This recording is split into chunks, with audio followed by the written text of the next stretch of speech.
बिस्मिल्लाहिर्रहमानिर्रहीम। अस्सलाम वालेकुम। हज़रत मूसा अलैहिस्सलाम और फ़िरऔन के वाक़यात से तो हम सब वाकिफ़ हैं, और अल्लाह पाक ने कुरान पाक में भी इसका बार बार ज़िक्र किया और उसकी डेड बॉडी को भी हमारे लिए इबरत बना के रखा। अब हम उसकी पीछे फ़िलॉसफ़ी और उसकी लॉजिक को समझने की कोशिश करते हैं। वाक़या कुछ यूँ हुआ कि फ़िरऔन ने मिस्र के बड़े बड़े जादूगरों को बुलाया, और जब उन्होंने अपनी रस्सियाँ फेंकी ज़मीन पर तो वो सांप की तरह चलने लगी। अब हज़रत मूसा अलैहिस्सलाम जो है वो निहत्ते थे उस वक़्त, तो अल्लाह के हुक्म से उन्होंने अपनी लाठी जब ज़मीन पे डाली तो वो बड़े सांप की सूरत इख्तियार कर गई, और उसने तमाम छोटे छोटे सांप नुमा रस्सियों को हड़प कर लिया। अब ये दलील देखते हुए उस वक़्त के जितने भी लोग वहाँ मौजूद थे, उन्होंने मूसा के दीन को एक्सेप्ट करने की कोशिश की, तो फ़िरऔन को बहुत गुस्सा आया और उसने उनके हाथ पांव काट कर सूली पर चढ़ाने की सज़ा सुना दी। लेकिन इस सब के बावजूद उन लोगों ने एक यादगार जुमला कहा जो सूरह ताहा में अल्लाह ताला ने हम सब के लिए नाजिल फरमाया, जो कुछ यूँ है, लन तनालु सरिका अला मा जा आका मिनल बय्यिनात, जिसका तर्जमा ये है कि उन लोगों ने फ़िरऔन से कहा था कि हम तेरी ताकतों को, तुझको इन दलाइल पर हरगिज़ तरजीह ना देंगे जो हम तक पहुँच चुकी हैं। बहरहाल फिर अल्लाह ताला ने उन्हीं कमज़ोर लोगों को दरिया में भी रास्ता दिया, और दुनिया के ताकतवर तरीन हुक्मरान को, जिसके पास न दौलत की, न ताकत की, न सिपाहियों की, न और तमाम असबाब की बिल्कुल कमी नहीं थी, उनके ऊपर फ़तह भी अता फ़रमाई।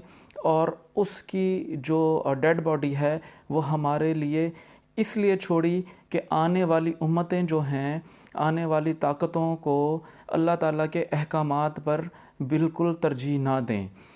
आजकल हम देखें तो चाहे वो दौलत की ताकत हो, वो चाहे किसी शख्सियत की ताकत हो, या लैंड क्रूज़र की ताकत हो, या हमारी जितनी भी ख्वाहिशात हैं उनकी ताकत हो, उनकी वजह से हम रिलीजन को, अल्लाह ताला के अहकामात को और इबादात को कंप्रोमाइज़ करते आए हैं और अभी तक कर रहे हैं।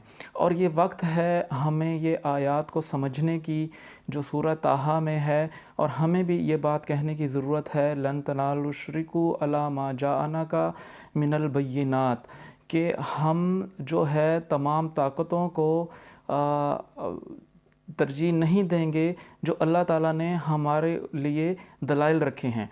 अब अल्लाह ताला ने हमारे लिए जो निशानियाँ रखी हैं, जो दलाइल रखे हैं, वो हमारे सामने हैं कि बेबस है इंसान बीमारियों के आगे, कुदरती आफ़ात के आगे, परेशानियों के आगे, सब कुछ होने के बावजूद भी कुछ नहीं कर पाते।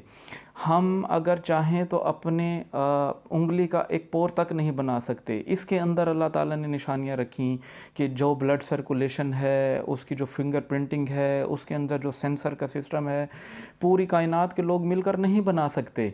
और सबसे बड़ी बात यह है कि अल्लाह ताला ने अपनी किबरियाई दिखाने के लिए मौत को हम पर मुसल्लत किया, कि दुनिया का कोई भी ताकतवर तरीन शख्स, कोई फ़िरौन हो, हमान हो, शद्दाद हो, कोई भी ताकत हो, साइंटिस्ट हो, वो अपनी मौत को नहीं रोक सकता। हम एक एक सेकंड के फ़र्क से अपनी मौत के करीब होते हैं।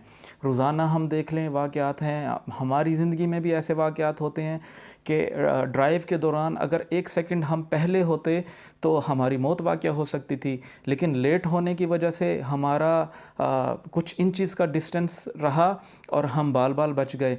तो ये तमाम वाक़यात, ये तमाम दलाइल जो अल्लाह ताला ने कुरान पाक में भी बयान किए, हमारी लाइफ में भी हो रहे हैं, वो इसलिए हैं कि हम इनसे इबरत हासिल करें।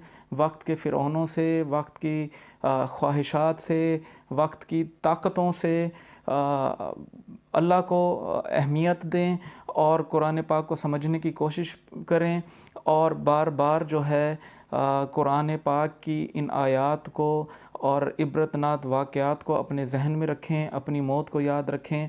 हर मामले में, हर ख्वाहिश पर, हर ताकत पर हमने तरजीह देनी है अल्लाह ताला के अहकामात को, उसकी रज़ा को, हुज़ूर सल्लल्लाहु अलैहि वसल्लम के तरीक़ों को। अल्लाह ताला मुझे, आपको, हम सब को अमल करने की तौफ़ीक़ अता फ़रमाए। अस्सलामु अलैकुम व रहमतुल्लाह।